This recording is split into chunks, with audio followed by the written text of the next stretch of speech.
मेरे पिता अपने पुराने दोस्त की अनाथ बेटी को दया करके कंपनी में इंटर्न की नौकरी देते हैं, लेकिन मुझे बिल्कुल उम्मीद नहीं थी कि पहले ही दिन वह यह कहेगी, मैं यहाँ काम कर सकती हूँ, लेकिन मिस्टर स्टर्लिंग, इसे मुझे पटाने का मौका मत समझिए और मुझसे प्यार करने की गलती भी मत कीजिए। कॉन्फ्रेंस रूम में बैठे कई एग्जीक्यूटिव्स इतने शॉक्ड हो जाते हैं कि एक दूसरे को चुपचाप देखने लगते हैं। माहौल बेहद ऑकवर्ड हो जाता है। केवल मैं शांत बैठा रहता हूँ और वनेसा कार्टर के ठंडे खूबसूरत चेहरे को देखता हूँ। मेरे अंदर कोई भाव नहीं उठता, क्योंकि मैं जानता हूँ वनेसा भी मेरी तरह रीबॉर्न हुई है। पिछली जिंदगी में मेरे पिता अपने पुराने दोस्त की अनाथ बेटी वनेसा को कंपनी में लाए थे और मैं पहली नजर में ही इस ठंडी प्रतिभाशाली महिला पर फिदा हो गया था। स्टर्लिंग ग्रुप के एयर होने के नाते मैंने अपने सारे कनेक्शंस और रिसोर्सेज उस पर लुटा दिए। मैंने उसे बिजनेस सिखाया, उसके रास्ते की हर रुकावट हटाई और एक कंप्लीट रूकी से उठाकर स्टर्लिंग ग्रुप की सबसे कम उम्र की वाइस प्रेसिडेंट बना दिया। और वीपी की कुर्सी पर बैठते ही उसने सबसे पहला काम क्या किया? अपने फर्स्ट लव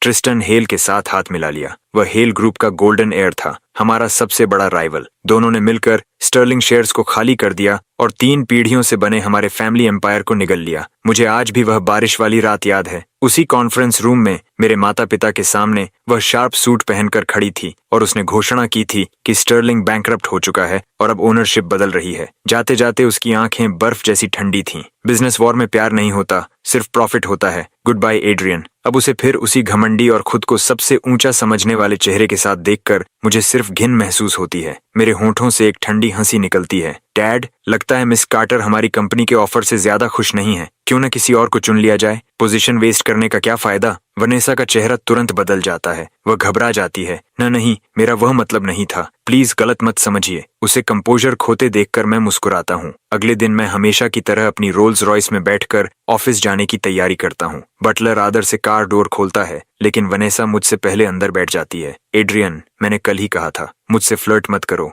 और मेरे करीब आने की कोशिश भी मत करना। मैं लगभग बोलती बंद होने की हालत में था। ये मेरी कार थी। मुझे किसी के साथ कार पूल करने की आदत नहीं है। वनेसा को बिल्कुल उम्मीद नहीं थी कि मैं पूरी तरह बदल चुका हूँ। अभी बाहर निकलो। वह मेरी बात अनसुनी कर देती है। मैं सिर्फ राइड ले रही हूँ। क्या तुम्हें इतना रूड होना जरूरी है? उसे पूरा यकीन था कि मैं ब्लफ कर रहा हूँ, लेकिन जैसे ही मैं कार में बैठता हूँ, वह घृणा भरे चेहरे के साथ बाहर उतर जाती है, जैसे मेरे साथ एक ही हवा में सांस लेना भी उसे पसंद न हो। वॉल्टर, गाड़ी चलाओ। जी यंग मास्टर। आखिरकार मुझे शांति से ऑफिस जाने का मौका मिलता है। शाम को छुट्टी के समय मैं कंपनी एंट्रेंस पर आती जाती गाड़ियों को देख रहा था। लगता है पिछली जिंदगी के वे पैरासाइट्स फिर वापस आ गए थे। जो आदमी वहां आता है वह ट्रिस्टन हेल था, हेल ग्रुप का एयर। वह बेहद अपनापन दिखाते हुए वनेसा के चेहरे को छूता है। फूलों वाली शर्ट पहने एक लड़का उन्हें उकसाता है। वाह वनेसा, तुम सच में स्टर्लिंग हेडक्वार्टर्स में काम करती हो? मैंने सुना है यहाँ रेगुलर स्टाफ को भी परमानेंट होने में 3 साल लग जाते हैं और तुम इंटर्न होकर सीधे अंदर पहुंच गई। कितनी किस्मत वाली हो। अब तो करियर उड़ान भरने वाला है। हे गॉर्जस, इस वीकेंड मिस्टर हेल का बर्थडे है। स्टर्लिंग का जो हाई एंड प्राइवेट क्लब है ना, हमें वहां घुमाओ। डेनिम जैकेट पहना दूसरा लड़का भी बोल पड़ता है। हाँ, मैं तो बहुत समय से वहां जाना चाहता हूँ। वनेसा, अरेंज कर दो। वनेसा सिर हिलाती है। कंपनी रूल्स हैं, क्लब सिर्फ बिजनेस क्लाइंट्स के लिए है, पब्लिक एंट्री नहीं है। अरे वनेसा, ये तो अनफेयर है। मिस्टर हेल कोई आउटसाइडर है क्या? वह तुम्हारा बॉयफ्रेंड है। बस मिस्टर स्टर्लिंग से कह दो, जब नीस रिक्वेस्ट करेगी तो कैसे मना करेंगे? वैसे भी तुम स्टर्लिंग फैमिली मैनर में रहती हो। सही कहा। वनेसा स्टर्लिंग मैनर में रह रही थी। वनेसा खुद को शांत रखने की कोशिश करती है। वहाँ रूल्स बहुत स्ट्रिक्ट हैं। स्ट्रेंजर्स को अंदर नहीं आने देते, क्लब से ही पूछ लेते हैं। ठीक है, फिर तय रहा। ट्रिस्टन ऐसे व्यवहार करता है जैसे सारी बाजी उसके हाथ में हो। फाइन, मैं अंकल स्टर्लिंग से बात कर लूंगा, कोई प्रॉब्लम नहीं होगी। गॉर्जस, हमें डिसअपॉइंट मत करना। मैं दूर खड़ा यह सब चुपचाप देखता रहता हूँ। मैंने पहले ये सब कैसे नहीं देखा? वनेसा सच में 2 चेहरे वाली औरत है। दूसरों की दया पर जी रही है, फिर भी स्टर्लिंग फैमिली होम को अपना घर कहने में उसे शर्म नहीं आती। अगर मैं अब भी वहीं जाकर उसकी सच्चाई सबके सामने खोल दूं तो कैसा तमाशा होगा। अचानक मेरे दिमाग में एक विचार आता है। मैं मुड़कर अपने बटलर वॉल्टर को बुलाता हूँ। आज रात कंपनी एंट्रेंस की सारी सर्वेलेंस फुटेज निकालो, पब्लिक प्लाजा एरिया का हर एंगल और सब कुछ बैकअप करके रखो। अगले दिन मैं अपने पिता के साथ डाइनिंग रूम में ब्रेकफास्ट कर रहा था। वनेसा सीढ़ियों से देर से नीचे आती है। गुड मॉर्निंग वनेसा, आओ ब्रेकफास्ट कर लो। वनेसा हल्का सा जवाब देती है, कुर्सी खींचकर बैठती है, कॉफी की एक SIP लेती है, कुछ पल रुकती है और फिर कहती है, अंकल स्टर्लिंग, एक बात करनी थी। इस वीकेंड मेरे एक फ्रेंड का बर्थडे है। क्या हम ग्रुप के हाई एंड क्लब का इस्तेमाल पार्टी के लिए कर सकते हैं? मुझे लगभग हंसी आ जाती है। इस औरत में सचमुच पूछने की हिम्मत है। मतलब स्टर्लिंग के क्लब में पार्टी? मेरे पिता मुंह पोंछते हैं। वनेसा, वह जगह बिजनेस क्लाइंट्स के लिए है, कंपनी एसेट्स पर चलती है, कुछ घंटों के लिए भी नहीं। वनेसा तुरंत कहती है, मैं उनसे प्रॉमिस कर चुकी हूँ अंकल स्टर्लिंग। मेरे पिता सिर हिलाते हैं। क्लब सच में कन्वीनियंट नहीं है, वह कंपनी एसेट है, प्राइवेट वेन्यू नहीं। वीकेंड अभी आया नहीं है, अपने फ्रेंड्स को पहले ही समझा दो। लेकिन बात पूरी होने से पहले ही वनेसा कॉफी नीचे रखती है और वापस अपने कमरे की तरफ बढ़ जाती है। वनेसा, ब्रेकफास्ट नहीं? भूख नहीं है। वनेसा, एक मिनट रुको, तुम अभी वर्क प्लेस में नहीं हो। एक्सपीरियंस बनाने का यह बहुत महत्वपूर्ण समय है। वर्क को पहले रखो और हेल वाले ग्रुप से दूर रहो, समझी? वनेसा जवाब देती है, मैं आभारी हूँ अंकल स्टर्लिंग, आपने हमेशा मेरा ख्याल रखा है, लेकिन इसका मतलब यह नहीं कि आप मेरी प्राइवेट लाइफ में दखल दें। मुझे गाइडेंस की जरूरत हो सकती है, लेकिन लेक्चर की नहीं। मैं बीच में बोल पड़ता हूँ। डैड, लोगों की किस्मत का सम्मान कीजिए, सेवियर कॉम्प्लेक्स छोड़ दीजिए, यही तो आपने मुझे सिखाया था, याद है? वनेसा मुझे घूरती है। एड्रियन, तुम भी ताने मत मारो। तो क्या हुआ अगर तुम अमीर हो? मैं भी अमीरों की जिंदगी जी चुकी हूँ, कुछ खास नहीं। इस बार मैं पीछे नहीं हटता। ट्रिस्टान की उम्मीद छोड़ दो, और अगर तुम्हें यही सब करना है तो नौकरी छोड़कर चली जाओ। सेवरेंस वहीं रहेगा। आज ही पेपर वर्क प्रोसेस करवा देता हूँ। एचआर को मैं खुद कहूंगा। ये सुनते ही वनेसा बेचैन हो जाती है। तुम्हें मुझे निकालने का कोई हक नहीं है। अंकल स्टर्लिंग मुझे यहाँ इंटर्न बनाने लाए थे। मेरे पिता कुछ देर सोचते हैं। तुम दोनों शांत हो जाओ, जल्दी निकलो ताकि काम पर देर ना हो। उनके जाने के बाद वनेसा मुझे घूरती है और गुस्से में निकल जाती है। मेरे पिता अब भी बहुत सॉफ्ट हार्टेड हैं। लगता है अब आग और बढ़ाने का समय आ गया है। पिछली जिंदगी में मैं उसी क्लब में बुरी तरह नशे में था और वनेसा ने मेरा फोन चुराकर शेयर्स ट्रांसफर कर दिए थे। मुझे धुंधला सा याद है कि ट्रिस्टन ने कहा था, वनेसा, उस रात तुम कमाल की थी, ये मेरी जिंदगी का सबसे बेहतरीन गिफ्ट था। फिर वह रुका, मेरी तरफ देखा और आखिरी शब्द बोले, बर्थडे गिफ्ट। पिछली जिंदगी की वह गंदी याद सोचकर मैं आह भरता हूँ। ठीक है, इस बार बर्थडे गिफ्ट ऐसा होगा जिसे तुम दोनों जिंदगी भर याद रखोगे। फिर मैं अपने पिता को कॉल करता हूँ। डैड, मैंने इस वीकेंड आपके और कुछ एग्जीक्यूटिव्स के लिए ओवरसीज साइट विजिट की फ्लाइट्स बुक कर दी हैं। प्रोजेक्ट फाइल्स ईमेल पर भेज दी हैं। हाँ, प्रोजेक्ट बहुत प्रॉमिसिंग लग रहा है, खुद जाकर देखिए। इसके बाद मैं एक और कॉल करता हूँ। थोड़ी देर बाद वनेसा और मैं एक ही कार में ऑफिस जा रहे होते हैं। मैं कैजुअली कहता हूँ, वॉल्टर, डैड इस वीकेंड साइट विजिट के लिए बाहर जा रहे हैं, कुछ एक्स्ट्रा एग्जीक्यूटिव टिकट्स भी बुक कर दो। ऑफ कोर्स यंग मास्टर, मैं अभी अरेंज कर देता हूँ। चारा पानी में डाल दिया गया था। वनेसा, अब मुझे निराश मत करना। ट्रिप वाले दिन मैं पेट पकड़कर अपने पिता की तरफ शर्मिंदा चेहरा बनाकर देखता हूँ। डैड, मेरा स्टमक थोड़ा खराब है, मैं आपके साथ विजिट पर नहीं जा पाऊंगा। क्या बात सीरियस है? डॉक्टर बुलाएं? मैं मुस्कुराता हूँ। नहीं, बस छोटी सी प्रॉब्लम है, थोड़ा रेस्ट कर लूंगा तो ठीक हो जाऊंगा। आपकी ट्रिप डिले मत कीजिए। मेरे पिता प्लान के अनुसार निकल जाते हैं। अब पूरा स्टेज तैयार था। मैं अपने दोस्त को कॉल करता हूँ। रायन, दोपहर में मिलते हैं, बाकी लोगों को भी ले आना, वही पुरानी जगह। रायन हंसता है। एड्रियन, बाहर क्यों खाना? तुम्हारे प्राइवेट शेफ का कैंटोनीज फूड सबसे बढ़िया है। मैं चाय की चुस्की लेता हूँ। बाहर ज्यादा एटमॉस्फेयर है। खाने के बाद मेरे ऑफिस चलते हैं, प्रो लेवल मीटिंग रूम में बात करेंगे। मेरे दोस्त एक दूसरे की तरफ देखकर मुस्कुरा देते हैं। मीटिंग के बीच में मैं कमरे से बाहर निकलता हूँ और फोन पर ऑफिस सर्वेलेंस खोलता हूँ। वही पैरासाइट्स मेरे ऑफिस में घुसे हुए थे और हर चीज टटोल रहे थे। गाइज, देखो मुझे क्या मिला। वे कंपनी के ट्रेड सीक्रेट्स की फोटोज खींच रहे थे। तभी वॉल्टर का कॉल आता है। यंग मास्टर, मिस कार्टर के फ्रेंड्स आपके ऑफिस में घुस गए हैं, फाइल कैबिनेट्स भी देख रहे हैं, क्या उन्हें रोकूं? मैं हंस पड़ता हूँ। कोई बात नहीं, वीकेंड है, उन्हें आराम करने दो। फाइल्स पर थोड़ा नजर डाल लेने से क्या होगा? सर्वेलेंस फुटेज देखते हुए भी मुझे घिन महसूस होती है। वनेसा, अब मुझे निराश मत करना। इस बीच मैं अपने दोस्तों की मेहमान नवाजी करता रहता हूँ। तुम लोग खाना खा चुके? मेरा ऑफिस ठीक ऊपर है, चलो चलो चलो चलो, देखना है इस बार तुमने कौन सा नया प्रोजेक्ट तैयार किया है। इतना कहकर मैं अपने दोस्तों को लेकर ऑफिस की ओर बढ़ता हूँ। असली शो तो अब शुरू होने वाला था। यंग मास्टर, हेल ग्रुप को नीचे वाले लाउंज में ले जाया गया है। मिस कार्टर और मिस्टर हेल अभी भी आपके ऑफिस के इनर लाउंज में हैं। Inner lounge? मैं अपने दोस्तों की ओर मुड़ता हूँ। दोस्तों, मेरा अंदाजा है कि वे दोनों उस ऑफिस में बिजनेस प्लान्स पर बात कर रहे हैं। मैं तेजी से ऑफिस की ओर बढ़ता हूँ, दरवाजा खोलता हूँ और सचमुच दोनों एक दूसरे में उलझे हुए मिलते हैं। वह इंटर्न वनेसा आपके ऑफिस में क्यों है? और हेल ग्रुप का ट्रिस्टन हेल, वह आपकी कंपनी में क्यों है? यहाँ आखिर हो क्या रहा है? मुझे तो कुछ समझ नहीं आ रहा। अगर मैं कुछ फोटोज ले लूं तो कोई दिक्कत? और मैं तुरंत कई तस्वीरें खींच लेता हूँ। ट्रिस्टन का चेहरा गुस्से से लाल हो जाता है। मरना है क्या? अभी यहाँ से निकल जाओ। तुम होते कौन हो? हमें स्टर्लिंग की अपनी जमीन से निकलने को कहने वाले। ट्रिस्टन चिल्लाता है, ये प्राइवेसी का इन्वेजन है। मैं हंस पड़ता हूँ। अच्छा, तो तुम्हें इन्वेजन ऑफ प्राइवेसी का मतलब पता है, फिर तो बात आसान है। मैं वनेसा की तरफ मुड़ता हूँ। वनेसा, तुमने तो कमाल कर दिया। लोगों को मेरे ऑफिस में लाकर फाइल्स खंगाल रही हो, ट्रेड सीक्रेट्स चुराने की कोशिश कर रही हो। क्या तुम उसे इतना पसंद करती हो? तो फिर स्टर्लिंग के शेयर्स भी उसे दे दो। अब अपने बॉयफ्रेंड को लेकर तुरंत स्टर्लिंग से निकल जाओ। ये सुनकर ट्रिस्टन हैरानी से वनेसा की तरफ देखता है। ये सब क्या है? तुमने तो कहा था कि स्टर्लिंग्स तुम्हें अपनी बेटी की तरह मानते हैं और ये कंपनी देर सवेर तुम्हारे हाथ में आने वाली है। लेकिन वनेसा मेरी तरफ मुड़ जाती है। एड्रियन, कितने बड़े स्कीमर हो तुम बस मेरे साथ रहना चाहते हो, है ना? मैं बेबस होकर हल्का सा हंसता हूँ। वनेसा, तुम्हारा दिमाग नहीं बढ़ा या कॉमन सेंस नहीं है? अगर बीमार हो तो डॉक्टर के पास जाओ, यहाँ खड़े होकर भौंको मत। ट्रिस्टन अपने कपड़े ठीक करता है और खुद को और शर्मिंदा नहीं होने देता। वनेसा जल्दी से उसका हाथ पकड़ लेती है। ट्रिस्टन, ये एड्रियन का जाल है, वह हमें अलग करना चाहता है। लेकिन ट्रिस्टन कोई मूर्ख नहीं था, वह बिना पीछे देखे चल देता है। तुम्हारी प्रॉब्लम से मेरा कोई लेना देना नहीं, दफा हो जाओ। अकेली रह जाने पर वनेसा लगभग जमीन पर ढह जाती है, फिर भी उसका घमंड कम नहीं होता। एड्रियन, अपनी छोटी छोटी चालें बंद करो। ये मत सोचो कि इससे हम अलग हो जाएंगे। मैं तुम्हारे बजाय किसी आवारा कुत्ते को चुन लूंगी। मेरे दोस्तों में से एक उसे चिढ़ाता है, मिस कार्टर, कौन आदमी ऐसी औरत को चाहेगा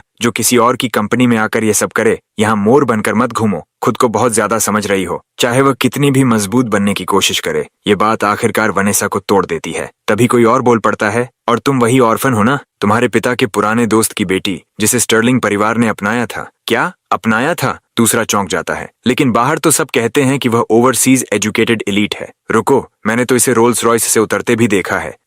वह रोल्स रॉयस एड्रियन की कार है। सबके सामने सच्चाई खुलते ही वनेसा की एक और परत टूट जाती है। रुको, अगर ऐसा है तो फिर यह तुम्हारे ऑफिस में इतना घमंड क्यों दिखा रही थी? मैं कुछ पल चुप रहता हूँ। उसके पिता मेरे पिता के पुराने दोस्त थे। उन्होंने कभी मेरे पिता की जान बचाई थी। दोनों बहुत करीब थे। वह विदेश से पढ़कर लौटी तो उसके पास जाने की कोई जगह नहीं थी, इसलिए मेरे पिता ने दया करके उसे यहाँ इंटर्नशिप दिलवाई और उसने गलत फहमी पाल ली कि मुझे उससे प्यार है। तभी वह हमेशा अजीब अजीब बातें करती रहती है। वनेसा गुस्से से मेरी तरफ उंगली उठाती है। एड्रियन, ये झूठ है। तुम ही थे जो हर समय मेरे पीछे पड़े रहते थे। मेरा दोस्त हंस पड़ता है। बहुत ज्यादा सोप ऑपरास देखती हो क्या? खुद को हीरोइन समझती हो? दूसरा बोलता है, बाहर निकलो, तुम सब बाहर निकलो। फिर हंसते हुए कहता है, जरा देखो तो सही, ये किसकी कंपनी है? एड्रियन मालिक है और तुम उसे ही निकलने को कह रही हो। ये सुनते ही वनेसा का चेहरा हरे से सफेद पड़ जाता है। आखिरकार वह और बर्दाश्त नहीं कर पाती और दरवाजे से बाहर भाग जाती है। वह औरत सच में अविश्वसनीय है। सही कहा, लेकिन वनेसा जैसी इंसान के लिए यह सब अभी काफी नहीं है। ये तो सिर्फ शुरुआत है। वनेसा, स्टर्लिंग परिवार पर तुम्हारा जो भी कर्ज है मैं सब वापस वसूल करूंगा, एक एक टुकड़ा करके। जब मेरे पिता को पता चलता है कि क्या हुआ तो वह कभी कल्पना भी नहीं कर पाते कि उनके पुराने दोस्त की बेटी ऐसी निकलेगी। कंपनी में लोगों को लाकर कॉन्फिडेंशियल फाइल्स खंगालना। वह मेरी गुडविल को मिट्टी में मिला रही है। वह लंबी सांस लेते हैं और फैसला कर लेते हैं, उसे जाने दो। इतना कहकर वह निराश होकर स्टडी रूम से बाहर निकल जाते हैं। इस बार वनेसा ने सच में मेरे पिता को गुस्सा दिला दिया था। अच्छा है, इससे मुझे उसे मनाने की परेशानी से छुटकारा मिल गया। जिस दिन वह जाती है, वनेसा मुझे एलिवेटर से बाहर निकलते हुए देखती है और घमंड से कहती है, अभी तुम मुझे जाने दे रहे हो, लेकिन 3 महीने बाद अगर तुम घुटनों पर बैठकर भी मुझसे विनती करोगे तब भी मैं वापस नहीं आऊंगी। मैं तुम्हें दिखाऊंगी कि असली विजेता कौन है। मैं मुस्कुराता हूँ। मुझे अच्छी तरह अंदाजा है कि वह इतनी आत्मविश्वासी क्यों है। बिजनेस की दुनिया में जल्द ही एक बड़ा बिड आने वाला है, एक उभरते हुए न्यूकमर के लिए नाम कमाने का बिल्कुल सही मौका। वह सोचती है कि चुनी हुई वही है, लेकिन उसे बिल्कुल पता नहीं कि अपनी पिछली जिंदगी में वह वास्तव में कैसे जीती थी। वॉल्टर, मेरे लिए एक फ्लाइट बुक करो, सबसे तेज वाली, न्यूयॉर्क के लिए। और एक बात और, विदेश में पढ़ रही एक चाइनीज MBA स्टूडेंट के बारे में पता लगाओ। उसका नाम बियांका है, वॉर्टन में। जी, उसका कांटेक्ट ढूंढता हूँ। कुछ दिनों बाद न्यूयॉर्क के एक कैफे में मैं बियांका से मिलता हूँ। स्टर्लिंग ग्रुप की एयर, दुनिया के दूसरे छोर से उड़कर एक ऐसी MBA स्टूडेंट को ढूंढने आना जिसने अभी ग्रेजुएशन भी पूरी नहीं की। तो बात क्या है? मैं सीधे मुद्दे पर आता हूँ। बियांका, एक बड़ा गवर्नमेंट कॉन्ट्रैक्ट बिड आने वाला है। मुझे किसी ऐसे व्यक्ति की जरूरत है जो उसकी जिम्मेदारी उठा सके, न कि उस कंपनी की जिसमें तुम अपनी पिछली जिंदगी में काम करती थी। यह एक नई इन्वेस्टमेंट मैनेजमेंट फर्म है जिसे मैंने अभी स्थापित किया है। पिछली जिंदगी शब्द सुनते ही वह सतर्क हो जाती है। तुम क्या जानते हो? मैं मुस्कुराता हूँ। मैं जानता हूँ कि हमारी पिछली जिंदगी में जीतने वाली तुम्हें होना चाहिए था। और तुम मुझे क्या ऑफर करते हो? स्टार्टअप कैपिटल, पूरी डिसीजन मेकिंग पावर और एक निष्पक्ष मंच। कोई इनसाइडर डील्स नहीं, कोई फेवर्ड कनेक्शंस नहीं, सिर्फ मेरिट और कुछ नहीं। बियांका संतुष्ट होकर सिर हिलाती है। डील। बिड के दिन बियांका और मैं साथ में वेन्यू पहुंचते हैं। जैसे ही हम कार से बाहर निकलते हैं, एंट्रेंस पर हंगामा सुनाई देता है। मुझे शॉर्टलिस्ट नोटिस क्यों नहीं मिला? इवैल्यूएशन ग्रुप डिसीजन था। जजिंग रिग्ड है। किसी ने जरूर इसमें छेड़छाड़ की है। एक स्टाफ मेंबर समझाता है कि वनेसा की क्वालिफिकेशंस वास्तव में इस राउंड की रिक्वायरमेंट से कम है। वनेसा मुड़ती है, बियांका और मुझे अपनी ओर आते देखती है और उलझन में पड़ जाती है। एड्रियन, तुम दोनों यहाँ क्या कर रहे हो? लेकिन उसके जैसे किसी से उलझने की जरूरत नहीं। यही तुम हो, तुम चालाक औरत। तुमने कोई गंदी चाल चलकर मेरा प्रोजेक्ट चुरा लिया। बियांका उसकी ओर मुड़ती है। हम सब यहाँ रिबॉर्न हुए हैं, इसलिए मासूम बनने का नाटक छोड़ दो। पिछली जिंदगी में अगर एड्रियन ने तुम्हारी मदद नहीं की होती तो तुम्हारी क्वालिफिकेशंस के साथ तुम पहला स्क्रीनिंग राउंड पार करने के लिए भी संघर्ष करती। वनेसा के चेहरे पर ऐसा भाव आता है जैसे सब कुछ अचानक समझ में आ गया हो। तो तुम भी रिबॉर्न हुई हो, इसलिए तुम्हें शुरू से सब पता था। यह सोचते ही वनेसा अपना नियंत्रण खो देती है। एड्रियन, अभी भी समय है। उसे यहाँ से जाने को कहो और अब से मैं तुम्हारे साथ रहूंगी। वह फिर से अपनी इज्जत बचाने की कोशिश करती है। मैं तुम्हें यहाँ एक रास्ता दे रही हूँ, बेहतर होगा कि तुम अच्छी तरह सोच लो। मैं उसका हाथ झटक देता हूँ। फिर मैं बियांका को लेकर वेन्यू के अंदर चला जाता हूँ। वह पागल है। बियांका चलो, और वनेसा वहीं खड़ी चीखती रह जाती है। लेकिन जैसे ही हम प्रेप रूम तक पहुंचते हैं, मेरा फोन बज उठता है। एड्रियन, क्या तुमने ट्रेंडिंग लिस्ट देखी? जल्दी देखो, मामला बड़ा है। मैं तुरंत रायन द्वारा भेजा गया लिंक खोलता हूँ। हेडलाइन सामने चमकती है, Sterling group air harasses female student. मैं कुर्सी पर पीछे टिककर एक लंबी सांस लेता हूँ। लेकिन बियांका कहती है, ये स्टोरी पोस्ट बहुत चालाकी से लिखी गई है। उसने तथ्यों को तोड़कर फिर से जोड़ा है। आधा सच आधा झूठ। सबसे खतरनाक बात यह है कि उसने खुद को एक परफेक्ट विक्टिम के रूप में पेश किया है, एक अकेली ऑर्फन जिसके पीछे कोई सहारा नहीं है, और इससे स्वाभाविक रूप से नैतिक बढ़त उसी के पास चली जाती है। और तुम स्टर्लिंग एयर होने के नाते स्वाभाविक रूप से पब्लिक ओपिनियन के दूसरी तरफ खड़ी हो। मुझे पता है। मैं कुछ पल रुकता हूँ, लेकिन उसकी इस पूरी स्ट्रैटेजी में एक घातक कमी है। मैं सस्पेंस बना रहने देता हूँ। एक बार उसकी इमेज टूट गई तो उसके पास वापस संभलने की कोई गुंजाइश नहीं बचेगी। उसी समय मेरे पिता का कॉल आता है और मैं बियांका से कहता हूँ, अभी प्रोजेक्ट पर नजर रखो, मैं अभी वापस आता हूँ। इस बीच कंपनी के टॉप ब्रास इस मामले को लेकर भाग दौड़ कर रहे हैं। पीआर टीम ने स्टेटमेंट तैयार कर लिया है। हम सुझाव देते हैं कि पहले तथ्यों को स्पष्ट किया जाए और साथ ही डिफेमेशन के खिलाफ कार्रवाई का अधिकार सुरक्षित रखा जाए। हमने प्लेटफॉर्म से भी संपर्क किया है ताकि पहले इसे ट्रेंडिंग लिस्ट से हटाया जा सके। उसी क्षण मैं दरवाजा खोलकर अंदर आता हूँ। इसे हटवाना सिर्फ आग में घी डालने जैसा होगा। फिर लोग कहेंगे कि स्टर्लिंग अपने प्रभाव का इस्तेमाल कर रही है और लोगों को चुप कराने के लिए पैसे दे रही है। मैं पूरे आत्मविश्वास के साथ बोर्ड मेंबर्स की ओर देखता हूँ। अभी कोई स्टेटमेंट जारी करने की जल्दी मत कीजिए। बोर्ड के सदस्य भौहें सिकोड़कर मेरी ओर देखते हैं। तो तुम इसे संभालने की योजना कैसे बना रहे हो? मैं सहजता से मुस्कुराता हूँ। वनेसा पीड़िता बनना चाहती है ना? तो मैं उसे और भी ज्यादा बेचारी दिखाऊंगा। डैड, जेंटलमैन, निश्चिंत रहिए। 24 घंटे के अंदर ये पूरा मामला पलट जाएगा। मेरा आत्मविश्वास देखकर बुजुर्ग एक दूसरे की ओर आधे विश्वास और आधे संदेह वाली नजर से देखते हैं। एड्रियन, तुम मेरे बेटे हो और मैं तुम पर भरोसा करता हूँ, लेकिन यह ग्रुप की प्रतिष्ठा का मामला है। ये कोई खेल नहीं है। तुम जो करना चाहते हो करो, मैं तुम्हें नहीं रोकूंगा। लेकिन अगर हालात नियंत्रण से बाहर गए तो मैं खुद दखल दूंगा और इसे संभालूंगा। मैं सिर हिलाता हूँ। यह नियंत्रण से बाहर नहीं जाएगा। वनेसा पब्लिक ओपिनियन का खेल खेल रही है, क्योंकि इस समय उसके पास बिजनेस में कोई बढ़त नहीं है। वह केवल सहानुभूति पाने के लिए खुद को पीड़ित दिखा सकती है। लेकिन जैसा मैंने कहा था, इस स्ट्रेटेजी की सबसे घातक कमजोरी यही है कि एक बार उसकी इमेज टूट गई तो उसके पास वापस संभलने की कोई जगह नहीं बचेगी। इसी बीच इंटरनेट फट पड़ता है। स्टर्लिंग ग्रुप, क्या वही रियल एस्टेट वाली कंपनी? क्या स्टर्लिंग हेयर सच में इतना घटिया है? जिस अनाथ लड़की को उसके परिवार ने सहारा दिया, उसी को तंग कर रहा है। इन लोगों में जरा भी जमीर नहीं बचा। प्रिय, अपनी सुरक्षा का ध्यान रखना।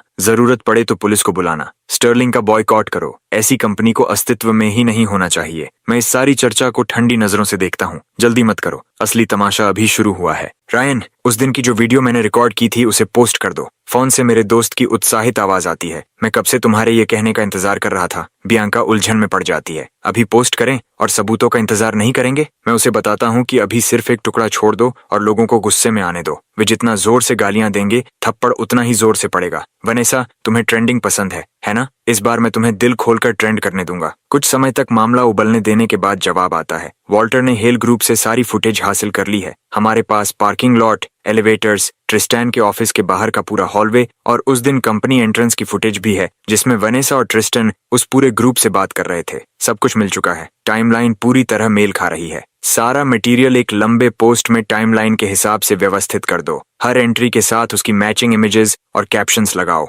बियांका जानकारी व्यवस्थित करने लगती है और थोड़ी ही देर में पोस्ट बिल्कुल वैसा तैयार हो जाता है जैसा मैंने कहा था। सब कुछ टाइमलाइन के अनुसार रखा गया है। टेक्स्ट और इमेजेस एक एक करके मेल खाते हैं। कोई भावनात्मक भाषा नहीं, सिर्फ सबूत। मैं उसे कुछ देर ध्यान से देखता हूँ। अच्छा है, लेकिन अभी पोस्ट मत करो। रात 8 बजे तक इंतजार करो। बियांका को समझ नहीं आता, इसलिए मैं समझाता हूँ। 8 बजे सबसे ज्यादा ट्रैफिक होता है। वनेसा की दुख भरी स्टोरी पोस्ट उसी समय अपनी सबसे ऊंची रीच पर होगी। सबसे व्यस्त समय पर ठंडा पानी डालना ही लोगों के दिमाग में बात बैठाता है। मिनट दर मिनट समय बीतता है जब तक कि वह गोल्डन आवर नहीं आ जाता, जब तमाशा देखने वालों की भीड़ अपने चरम पर पहुंच जाती है। पोस्ट कर दो। ठंडी कठोर टाइमलाइन और सारे सबूत इंटरनेट पर फैल जाते हैं। ये उम्मीद से कहीं तेजी से फैल रहा है। मैं अपना फोन भी निकालता हूँ और उन सबूतों को देखता हूँ जिन्हें मैं इतने समय से इकट्ठा कर रहा था। आखिरकार सब कुछ दुनिया के सामने खुलकर आ गया। वनेसा, तुम खुद को पीड़िता समझती थी, अब पूरी दुनिया जानती है कि चोर कौन है। रोती हुई चोर। कुछ देर बाद रायन का कॉल आता है। एड्रियन,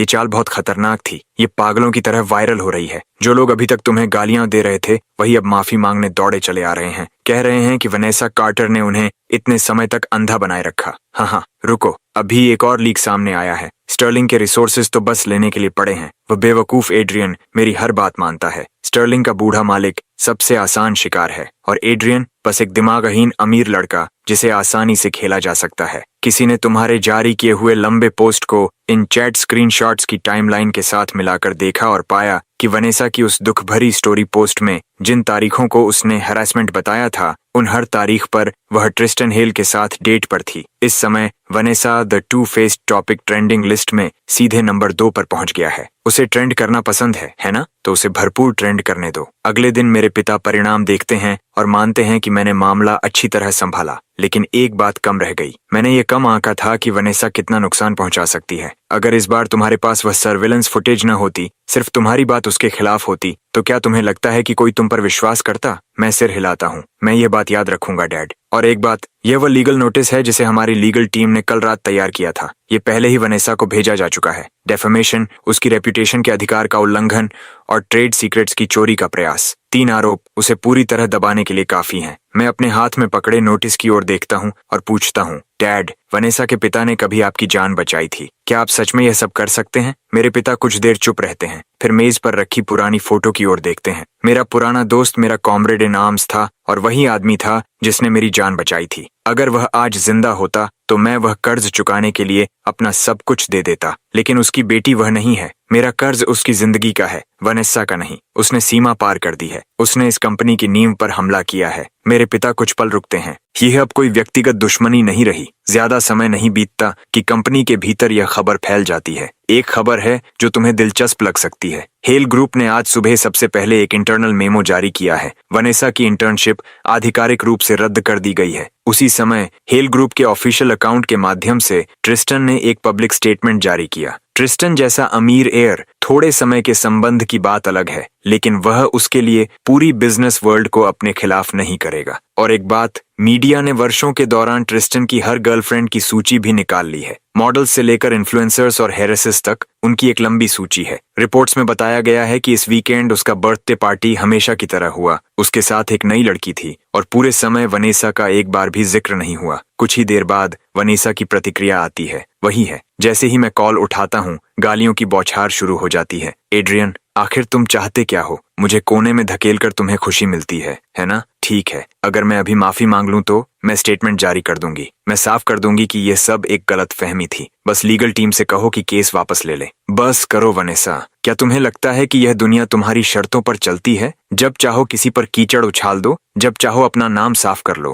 क्या तुम्हें लगता है कि हर कोई तुम्हारी डोरियों से बंधी कठपुतली है? अब वह पूरी तरह हिस्टेरिकल हो चुकी थी। एड्रियन, तुम्हारा अंत बुरा होगा। मैं बिना एक शब्द और कहे कॉल काट देता हूँ। वनेसा, पिछली जिंदगी में तुम ट्रिस्टन के साथ हर मुश्किल से निकल गई थी। इस जिंदगी में तुम उसके लिए लड़ाई में कूद पड़ी, उसके लिए अपने उपकार करने वालों को धोखा दिया, उसके लिए पूरी बिजनेस वर्ल्ड को अपने खिलाफ कर लिया। और बदले में तुम्हें क्या मिला? एक ऐसा आदमी जो कहता है कि उसे कुछ पता ही नहीं था। ये तो सिर्फ शुरुआत है। स्टर्लिंग परिवार का जो कर्ज तुम पर है वह इससे कहीं गहरा है। दूसरी ओर वनेसा ट्रिस्टन से मिलने जाती है। ट्रिस्टन, अब मेरे पास कुछ नहीं बचा। स्टर्लिंग्स ने मुझे निकाल दिया है। इंटरनेट पर हर कोई मुझे गालियां दे रहा है और उनकी लीगल टीम मुझ पर मुकदमा करने वाली है। मेरी मदद करो। मैंने तुम्हारे लिए इतना कुछ किया। मैंने तुम्हें स्टर्लिंग की कॉन्फिडेंशियल फाइल्स दी। मैंने स्टर्लिंग्स को अपने खिलाफ कर लिया तुम्हारे लिए। तुम मुझे ऐसे छोड़ नहीं सकते। ट्रिस्टन अपना विस्की ग्लास नीचे रखता है। तुमने मेरी मदद की, ये बात अच्छी तरह समझ लो वनेसा। एड्रियन ने एक गड्ढा खोदा और तुम खुद उसमें कूद गईं। साथ में पूरी टोली को लेकर उसके ऑफिस में घुस गईं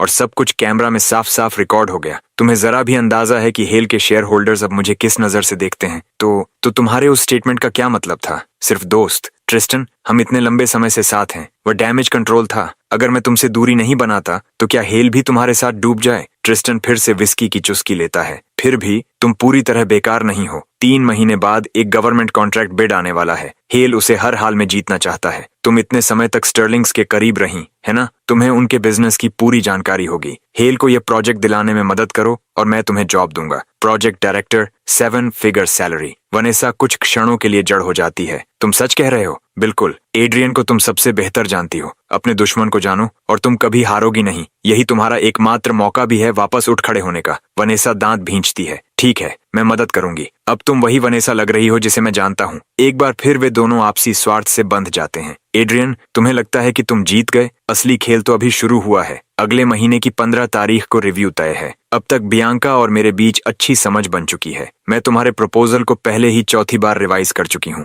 डेटा मॉडल्स और रिस्क असेसमेंट भी देख चुकी हूँ। और एक बात और, हेल के अंदर से किसी ने खबर दी है। वनेसा ने हेल ज्वाइन कर लिया है। उसका टाइटल प्रोजेक्ट डायरेक्टर है। वह सीधे ट्रिस्टन को रिपोर्ट कर रही है। तो ट्रिस्टन अभी भी पीछे हटने को तैयार नहीं है। ठीक इसी समय वनेसा को अंदर लाना साफ दिखाता है कि उसका निशाना सीधे इस बिड पर है, बिल्कुल जैसा मैंने उम्मीद की थी। मेरे चेहरे पर कोई भाव नहीं आता। उसके पास अब कोई और रास्ता नहीं बचा। हेल ही एकमात्र जगह है जहां वह जा सकती है। बियांका सहमति में सिर हिलाती है, लेकिन उसके चेहरे पर चिंता की एक हल्की झलक बनी रहती है। वह हमारे बारे में बहुत कुछ जानती है। उसने कभी कोर डेटा को नहीं छुआ, लेकिन हमारी बिजनेस स्ट्रैटेजी, हमारी नेगोशिएटिंग स्टाइल, हमारे कनेक्शंस, ये सब वह अच्छी तरह जानती है। मुझे पता है, इसलिए इस बार हम उसे कोई मौका ही नहीं देंगे। मैं उठकर खिड़की के बाहर फैले ऊंचे टावर्स की ओर देखता हूँ। तभी मेरे फोन पर एक और मैसेज आता है। हेल ग्रुप की तरफ से सख्त बयान। बियांका मुस्कुराकर छेड़ती है। लगता है उसने ट्रिस्टन के साथ हाथ मिला लिया है। बिड इवेंट में तुम्हारे साथ मरने मारने की लड़ाई लड़ने को तैयार है। मैं ठंडी आवाज में कहता हूँ, उसे बड़ी बड़ी बातें करना पसंद है, तो मैं उसे अपनी आंखों से दिखाऊंगा कि विनर टेक्स ऑल का असली मतलब क्या होता है। वनेसा, पिछली जिंदगी में तुमने ये प्रोजेक्ट मेरे कनेक्शंस के सहारे जीता था और वहीं से सीधे सफलता की सीढ़ियां चढ़ गई थीं। इस जिंदगी में तुम प्रोविंस से बाहर निकलने के लायक भी नहीं हो। तुम्हें लगता है कि हेल से चिपक कर खेल पलट दोगी, लेकिन इस दुनिया में हमेशा से सिर्फ एक नियम रहा है, विनर टेक्स ऑल। तुमने कहा था कि असली खेल अभी शुरू हुआ है, तो फिर मैं भी इसे आखिर तक तुम्हारे साथ खेलूंगा। और इस समय मैं सिर्फ एक महत्वपूर्ण व्यक्ति के सामने आने का इंतजार कर रहा हूँ। यंग मास्टर, जिस आदमी के बारे में आपने पता लगाने को कहा था, उसे ढूंढ लिया गया है। Wins quarter. वॉल्टर रिपोर्ट देता है। वानेसा के पिता की मृत्यु के बाद कागजों पर यही उसका सबसे करीबी जीवित रिश्तेदार है। पिछले कुछ सालों से वह दक्षिण पश्चिमी सीमा के आसपास इधर उधर भटकता रहा है। कभी कभार छोटे मोटे काम करता है,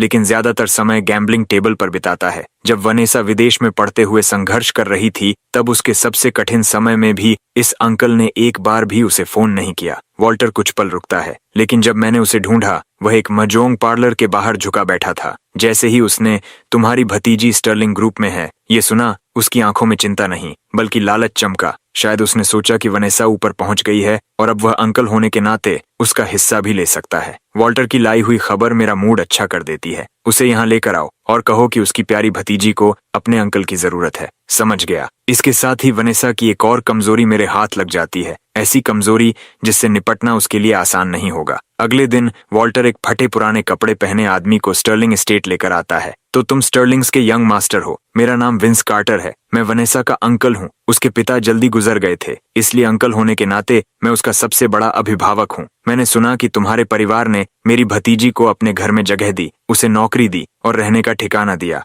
मैं कोई खास काबिलियत वाला आदमी नहीं हूँ, बस उसे देखने और तुम्हारा धन्यवाद करने आया हूँ। मैं शिष्ट और संतुलित मुस्कान देता हूँ। तो आप वनेसा के अंकल हैं? वनेसा ने कुछ समय कंपनी में इंटर्नशिप की थी, बस बाद में वह यहाँ से चली गई। आदमी की मुस्कान तुरंत जम जाती है। चली गई? कहाँ गई? ये आपको उसी से पूछना होगा। वह तुरंत भड़क उठता है। तुम्हारे परिवार ने उसे अपनाने की बात कही थी, उसे कंपनी में काम देने की बात कही थी, फिर उसे बाहर कैसे निकाल दिया? एक जवान लड़की अकेली बाहर रहेगी तो कितना असुरक्षित होगा। उसके पिता ने मरते समय उसे मेरी जिम्मेदारी में छोड़ा था। अंकल होने के नाते मैं चुप नहीं बैठ सकता। मैं अनजान बनने का अभिनय करता हूँ। विस्तार से जानना हो तो आप उसी से पूछ सकते हैं। हमने तो सिर्फ सामान्य प्रक्रिया के तहत उसे जाने दिया। कोई सुरक्षा समस्या नहीं है। बस मैं जानबूझकर रुक जाता हूँ। बस क्या? खैर, जहाँ तक मुझे जानकारी है उसने नई नौकरी ढूंढने की कोशिश नहीं की। इसके बजाय वह अपने बॉयफ्रेंड के साथ रहने चली गई है। बॉयफ्रेंड? कौन बॉयफ्रेंड? उसकी आंखें फैल जाती हैं। उसका पिता नहीं है, इसलिए उसकी शादी ब्याह के मामले में अंतिम फैसला मेरा होगा,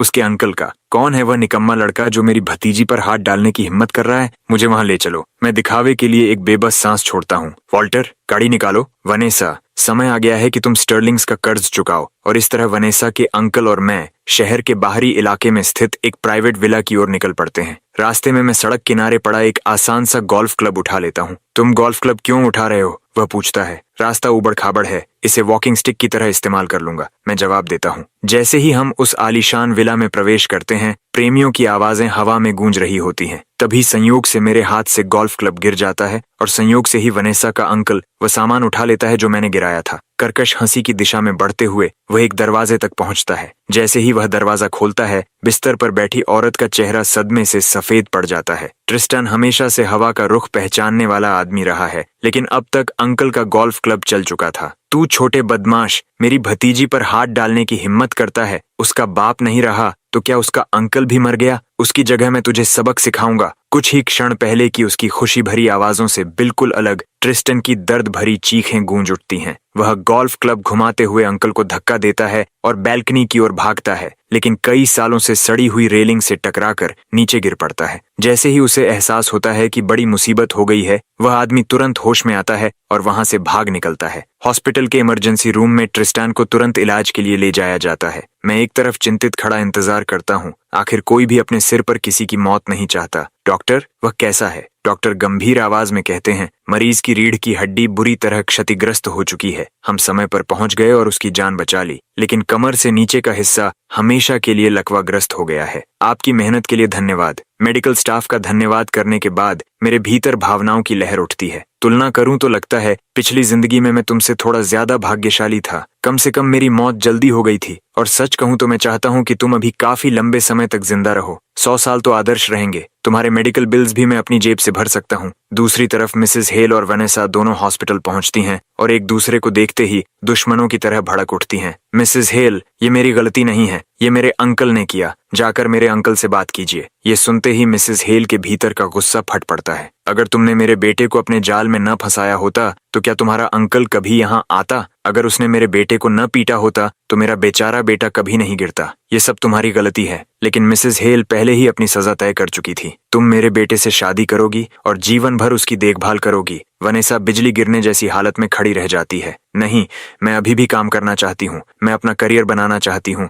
मैं मिसेस हेल तिरस्कार से हंसती है। तुम जैसी लड़की को अब कोई अच्छी कंपनी नौकरी नहीं देगी। इस जिंदगी में भाग निकलने का सपना भी मत देखना। जीते जी तुम हेल परिवार की रहोगी और मरने के बाद भी हेल गोस्ट कहलाओगी। वनेसा फिर से अपनी नैतिकता का झंडा उठाने की कोशिश करती है। शादी की आजादी होती है, आप मुझे मजबूर नहीं कर सकती। कर सकती हूँ। शादी नहीं करनी तो पैसे दो। मिसेस हेल एक एक कदम आगे बढ़ती है। मैंने हिसाब लगा लिया है। हमारे परिवार को 30 मिलियन दे दो और बात खत्म। जब वनेसा और ट्रिस्टन ने अपने रिश्ते को सार्वजनिक किया था, तब ट्रिस्टन की माँ भविष्य की सास होने के नाते एक बिजनेस टॉक शो में आई थी और वनेसा पर प्यार बरसाया था, उसे अपनी बेटी जैसा बताया था। किसने सोचा था कि कभी यह सास और बहू जैसी जोड़ी इस हालत तक पहुंच जाएगी? 30 मिलियन, क्या मजाक है। विंस और वनेसा मिलकर 300,000 भी नहीं जुटा सकते थे, और विंस के स्वभाव को देखते हुए वह तो न जाने कब का गायब हो चुका होगा। मैं पास आकर आग में घी डालता हूँ। क्या मैं पुलिस को बुला दूं? अगले दिन मिसेस हेल गुस्से में स्टर्लिंग ग्रुप पहुंचती हैं। स्टर्लिंग्स कहाँ हैं? तुम्हारे परिवार ने हमारे बेटे की यह हालत कर दी और अब छिपकर बैठे हो। तभी मेरे पिता आगे आते हैं। जिस एहसान फरामोश सांप को तुमने अपने घर में जगह दी, उसी के अंकल ने मेरे बेटे को अपंग बना दिया। तुम्हारे परिवार ने अपने घर में भेड़िया घुसाया और हमारे पूरे परिवार को बर्बाद कर दिया। बोलते बोलते मिसेस हेल इतनी उत्तेजित हो जाती हैं कि खुद को संभालना पड़ता है। फिर वह ठंडी आवाज में कहती हैं, आज से हेल्स और स्टर्लिंग्स जन्म जन्म के दुश्मन हैं। मेरे पिता कोई जवाब नहीं देते, वह बस मुड़ते हैं और चले जाते हैं। और इस समय तक वनेसा पूरी तरह कोने में धकेली जा चुकी थी। एड्रियन, मैं तुम्हारी गर्लफ्रेंड बनने के लिए तैयार हूँ। मेरे लिए 30 मिलियन डैमेजेस भर दो, मैं तुम्हें जल्दी ही पैसे लौटा दूंगी। मैं ठंडी आवाज में कहता हूँ, मैं तुम्हारी मदद क्यों करूं? और तुम 30 मिलियन कमाकर मुझे लौटाओगी कहां से? सपने देखकर या धोखाधड़ी करके? वनेसा टूटने लगती है। ये तुम ही हो, ये सब तुम ही कर रहे हो। तुम अभी भी हार्ड टू गेट बनने का नाटक कर रहे हो, है ना? आखिर तुम मुझसे बहुत प्यार करते हो। मैं उसकी ओर देखते हुए कहता हूँ, पिछली जिंदगी में तुम और ट्रिस्टन ने मिलकर स्टर्लिंग को शॉर्ट किया था और मेरे पूरे परिवार को मौत तक पहुंचा दिया था, और फिर भी तुम उम्मीद करती हो कि मैं तुम्हारी मदद करूं? तभी पहली बार वनेसा को सब कुछ समझ में आने लगता है। मुझे तुम्हारी प्रतिक्रिया देखकर ही समझ आ गया था। कंपनी में तुम्हारे पहले ही दिन, तभी से मुझे पता था कि तुम भी रिबॉर्न हुई हो। फिर तो हमें और भी ज्यादा मिलकर काम करना चाहिए था। साथ मिलकर सब कुछ मिटा देते, पुरानी बातें भूल जाते और एक अच्छी जिंदगी साथ बिताते। ये सुनकर मैं सचमुच समझ नहीं पाता कि उसके दिमाग में चल क्या रहा है। क्या तुम्हें सच में लगता है कि यह संभव है? वनेसा जल्दी से कहती है, मैं गलत थी। ये सब ट्रिस्टान का विचार था और तुम भी रिबॉर्न हुए हो, है ना? चलो मान लेते हैं कि वह सब कभी हुआ ही नहीं। चलो फिर से शुरुआत करते हैं। ठीक है, लेकिन ये तो बिल्कुल असंभव था। एड्रियन, मान लो पिछली जिंदगी में मैंने स्टर्लिंग को बर्बाद किया था, तो क्या हुआ? अभी तुम जिंदा और सुरक्षित हो, है ना? क्या हम बस उसे पीछे नहीं छोड़ सकते? मैं ठंडी निगाहों से उसे देखता हूँ। पीछे छोड़ दें वनेसा, कुछ चीजें ऐसी होती हैं जिन्हें 10 जन्मों में भी पीछे नहीं छोड़ा जा सकता। स्टर्लिंग्स के प्रति तुम्हारा कर्ज सिर्फ एक चलो फिर से शुरुआत करते हैं कह देने से खत्म नहीं हो जाएगा। आने वाले दिनों में तुम उसे थोड़ा थोड़ा करके चुकाओगी। प्रोजेक्ट रिव्यू का दिन आ जाता है और बियांका तथा मैं अंतिम लड़ाई की तैयारी करते हैं। सच कहूं तो मैं थोड़ा नर्वस हूँ, बियांका धीरे से कहती है। मैं उसे आश्वस्त करता हूँ, आराम से। पिछली जिंदगी में वनेसा ने तुम्हें दबा कर रखा था, इसीलिए नहीं कि तुम में क्षमता की कमी थी, बल्कि इसलिए क्योंकि उसके पीछे स्टर्लिंग के रिसोर्सेज और कनेक्शंस खड़े थे। इस जिंदगी में वह सब नहीं है। बस वैसे ही प्रदर्शन करो जैसा तुम सामान्य रूप से करती हो। और सचमुच बियांका की प्रतिभा स्टर्लिंग के प्रपोजल को जजेस की सर्वसम्मत स्वीकृति दिला देती है। ठीक उसी समय हेल की प्रोजेक्ट डायरेक्टर वेनेसा अचानक अपनी सीट से खड़ी हो जाती है। पैनल मेंबर्स, प्रेजेंटेशन शुरू होने से पहले मैं कुछ सप्लीमेंट्री मटेरियल प्रस्तुत करना चाहती हूँ। वेनेसा वही योजना लागू कर रही थी जो ट्रिस्टन के अपंग होने से पहले तय की गई थी। यह स्टर्लिंग इन्वेस्टमेंट मैनेजमेंट और इस बिडिंग प्रोजेक्ट में उनके संभावित मिसकंडक्ट से संबंधित है। यहाँ संबंधित एविडेंस मौजूद है, कृपया पैनल मेंबर्स इसे देखें। उसके शब्दों से पूरे रूम में हलचल मच जाती है। डायरेक्टर कार्टर, आपके द्वारा प्रस्तुत सामग्री से संकेत मिलता है कि स्टर्लिंग इन्वेस्टमेंट मैनेजमेंट ने क्वालिफिकेशन रिव्यू के दौरान ब्राइबरी की थी। क्या आप सुनिश्चित हैं कि यह एविडेंस कानूनी तरीके से प्राप्त किया गया है? वनेसा तुरंत जवाब देती है, बिल्कुल,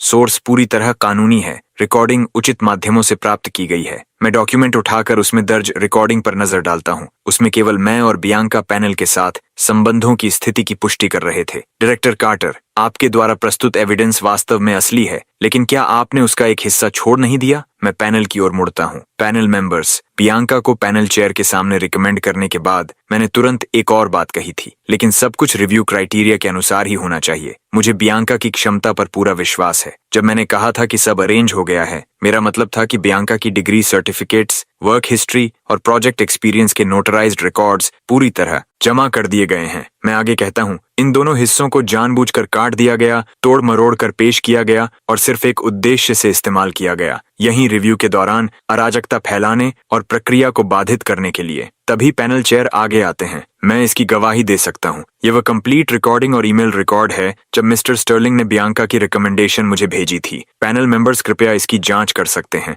ये सुनते ही वनेसा का चेहरा तुरंत काला पड़ जाता है। यह असंभव है। तुमने ये सब कब तैयार किया? मैं शांत स्वर में कहता हूँ, जिस दिन तुमने स्टर्लिंग छोड़ा था उसी दिन से। वनेसा, क्या तुम्हें लगा कि मुझे पता नहीं था कि तुम हेल में शामिल हो गई हो? क्या तुम्हें लगा कि मुझे ट्रिस्टान का असली उद्देश्य नहीं पता था? क्या तुम्हें लगा कि मैं अंदाजा नहीं लगा सकता था कि रिव्यू के दौरान तुम कोई चाल चलोगी? मेरी आवाज और ठंडी हो जाती है। पिछली जिंदगी में तुमने इन्हीं तरीकों का इस्तेमाल करके स्टर्लिंग की फाइल्स चुराई और ट्रिस्टन को बिड जीतने में मदद की। इस जिंदगी में क्या तुम्हें सच में लगा कि मैं तुम्हें वही मौका दोबारा दूंगा? पैनल तुरंत फैसला सुनाता है। इस तथ्य को ध्यान में रखते हुए कि हेल ग्रुप ने रिव्यू के दौरान मलिशियसली एडिटेड फॉल्स एविडेंस प्रस्तुत किया और प्रक्रिया की निष्पक्षता को प्रभावित करने की कोशिश की। रिव्यू रूल्स के अनुसार मैं हेल ग्रुप को इस बिड से अयोग्य घोषित करता हूं। कमर से नीचे लकवाग्रस्त ट्रिस्टन के पास एक असहज और शर्मनाक वापसी के अलावा कोई विकल्प नहीं बचता। जाते समय वनेसा मुझे घृणा और क्रोध से भरी नजर से देखती है। मैं उसकी ओर ध्यान तक नहीं देता। इसके बजाय मैं बियांका को संकेत देता हूं कि वह अंतिम डिफेंस प्रस्तुत करे। बियांका आत्मविश्वास से आगे बढ़ती है। धन्यवाद पैनल मेंबर्स। अब मैं औपचारिक रूप से स्टर्लिंग इन्वेस्टमेंट मैनेजमेंट का फाइनल प्रपोजल प्रस्तुत करूंगी। आखिर में बियांका स्टर्लिंग ग्रुप को भारी अंतर से बिड में पहला स्थान दिला देती है। वनेसा, पिछली जिंदगी में तुमने ये प्रोजेक्ट मेरे कनेक्शंस के दम पर जीता था। इस जिंदगी में कोई बैकरूम डील्स नहीं है। यहाँ सिर्फ मेरिट बोलता है। ये जीत पूरी तरह साफ और निष्पक्ष है। बिजनेस की दुनिया वास्तव में ऐसी ही होनी चाहिए। कुछ समय बाद वनेसा अपने कर्ज चुकाने का एक नया तरीका ढूंढ लेती है। मिस कार्टर, मैंने सुना है कि तुम पहले स्टर्लिंग में थीं। वह तो बहुत बड़ी कंपनी है। फिर तुम्हारी हालत ऐसी कैसे हो गई? वनेसा बनावटी मुस्कान के साथ कहती है, मिस्टर कैलवे, पुरानी बातों को छोड़ दीजिए। आपने जिस प्रोजेक्ट का जिक्र किया था, प्रोजेक्ट आसान है, आसान, लेकिन मिस कार्टर जैसी खूबसूरत महिला कोई भी प्रोजेक्ट हासिल कर सकती है। बस ये इस बात पर निर्भर करता है कि उसे साथ निभाना आता है या नहीं। वनेसा अनिच्छा से ड्रिंक पी जाती है, लेकिन कुछ ही देर बाद वह इसे और सहन नहीं कर पाती और घबरा कर वहां से निकल भागती है। जैसे ही वह बाहर आकर सांस ले रही होती है, उसकी नजर बियांका और मुझ पर पड़ती है, जो सामने वाले प्राइवेट रूम से बाहर निकल रहे होते हैं। तुम लोग मेरा पीछा कर रहे हो, लेकिन बियांका सिर्फ एक लंबी सांस छोड़ती है। तुम्हें सच में पहले किसी डॉक्टर को दिखाना चाहिए। वनेसा तुरंत भड़क उठती है। डॉक्टर को दिखाऊं? ये सब तुम्हारी वजह से हुआ है बियांका। तुमने मेरा प्रोजेक्ट चुरा लिया, तुमने मेरी जिंदगी चुरा ली। वह पागलों की तरह अपना बैग हमारी तरफ फेंक देती है, लेकिन हम आसानी से बच जाते हैं। शोर सुनकर आसपास के रूम से लोग बाहर झांकने लगते हैं। उनमें से किसी की नजर बियांका पर पड़ती है। बियांका, सच में बियांका, मैंने इन्हें फाइनेंस मैगजीन्स में देखा है। मिस बियांका, क्या हम एक फोटो ले सकते हैं? हमारी कंपनी में आपके बिजनेस केसेस पढ़ाए जाते हैं। देखते ही देखते बियांका बिजनेस वर्ल्ड के प्रशंसकों से घिर जाती है और सबका ध्यान उसी पर केंद्रित हो जाता है। ये दृश्य देखकर वनेसा को अपनी पिछली जिंदगी याद आ जाती है। इसमें ऐसा क्या खास है? ये बस प्रोजेक्ट्स ही तो चलाती है, जैसे और किसी ने कभी सफलता हासिल ही न की हो। हट जाओ सब। तभी लोगों का ध्यान वनेसा पर जाता है। ये कौन है? कोई पागल लगती है। ये सुनते ही वनेसा फिर से भड़क उठती है। मैं बिजनेस वर्ल्ड की लेजेंड हूँ, तुम सब कचरा हो। गुस्से में बेकाबू वनेसा को किसी ने धक्का दे दिया और वह जमीन पर गिर पड़ी। अपने सामने उस भीड़ को देखकर, जिसका वह अब हिस्सा नहीं रही थी,